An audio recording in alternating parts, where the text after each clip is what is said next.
My grandparents were members of the Church of Christ.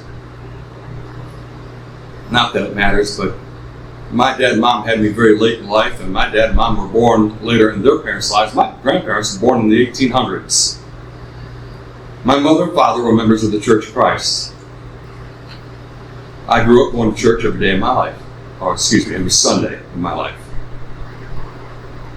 I believed in the church with all my heart, all my mind, all my soul, all my being.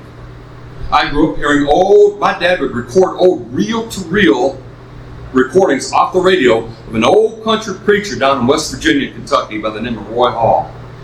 This man would go in and he would debate entire denominations, and all of a sudden you'd see the church building changing, taking the Baptist name off the front and becoming the Church of Christ, because they now all are understanding the relevance of the one true church and baptism, entrance into it, and how instrumental music is not scriptural, and to start understanding Bible authority and all these things. And I grew up understanding and knowing that no one could beat us in a debate because we had the truth.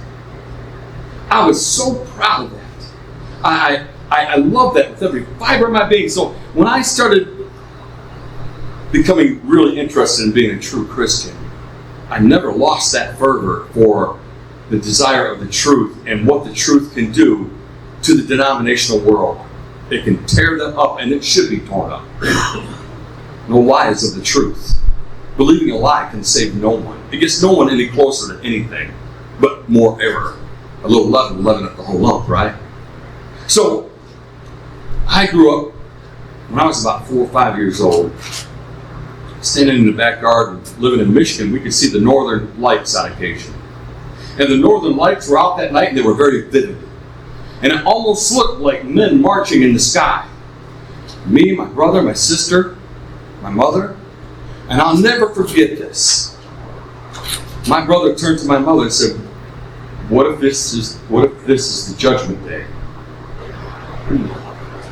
It scared me to death. 4 or 5 years old. I grew up believing the judgment day is in the future. I grew up believing the resurrection of just and unjust is in the future. And when I started hearing other people say, no, that's in our past. Well, I just thought they fell off the turnip truck and hit their head too hard. That's all. They must be nuts, right? Craziest thing I've ever heard in my life. So what do? Well, I've got this fervor. I've got this vigor. I think I've got the truth. Well, haven't they read 2 Peter chapter 3, which is what I'm going to be speaking on later this afternoon, where it says that heaven and earth is going to be destroyed with fervent heat and fire? Haven't they read that?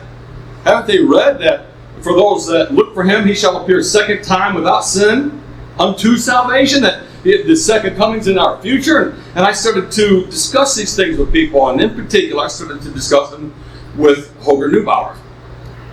Holger has helped me more than he knows.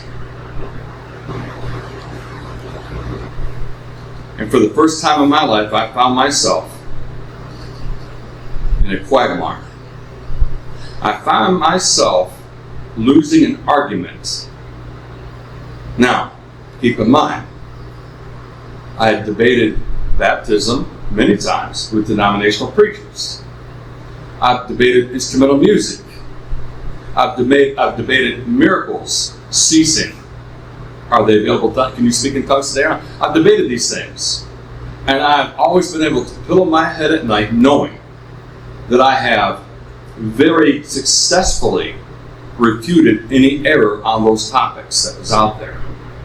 But this topic, I couldn't do that. And I could no longer pillow my head comfortably at night and sleep. For the first time in my life, I wasn't sleeping well, I wasn't eating well, I was spending 99% of my time between the covers of my Bible. And I remember making a promise to my wife. My wife grew up in a Catholic family. My wife and my wife's dad, my father-in-law, and I, we would argue about religion a lot. And he said, "You're never going to change your mind because you're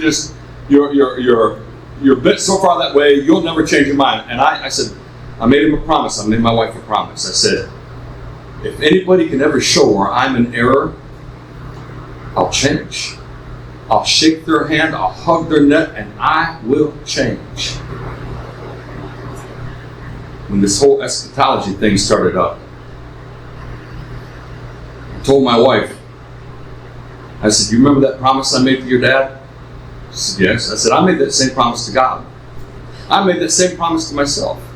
In fact, I made the same promise to my wife." And I said, "If anybody ever sort of showed me where I'm in error on something, I got to change, because Jesus said, if you continue in my words, then are you my disciples indeed, and you shall know the truth, and the truth shall make you free." So finally, I said, "This is it. This is real." And I changed.